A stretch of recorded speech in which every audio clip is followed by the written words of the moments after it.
Hello, John. This is Marty Appel, and your Aunt Joyce reached out to me through Cameo to be among those who wish you a very, very happy birthday this month.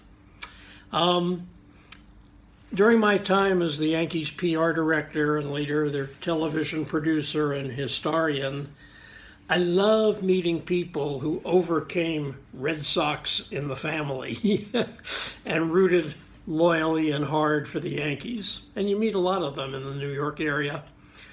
My grandson in Boston is going to grow up to be a Red Sox fan. I don't know what I'm going to do about that. Anyway, judging by your age, I would suspect that you kind of came of age as a baseball fan to enjoy the Bronx Zoo years of the late 70s, when Billy Martin and Bob Lemon were managing the team and going to the World Series 3 years in a row. That was the time that I was the PR director, and what an exciting time it was. You'd wake up in the morning and you didn't know what the day was going to bring, but you kind of knew we'd be on the back page of the Daily News and the New York Post the next morning. Tumultuous times.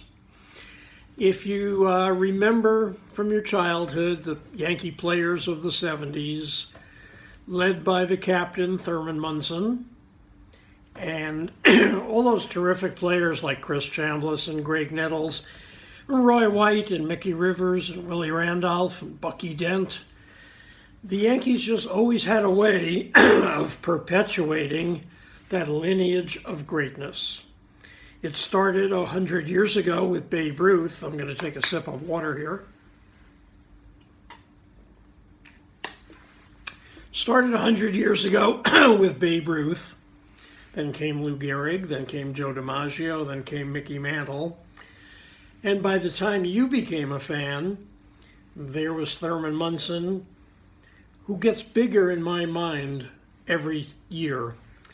I mean, he was a leader from the day he arrived in 1969, and it became official in 1976. But he was always the guy that people looked to take them to the next level, and he delivered. The year he became captain in 76, the Yankees went to the World Series for the first time in 12 years. So that was wonderful, and I suspect you remember that well. And I remember everything about it because I traveled with the team that year and got to know all these guys so well.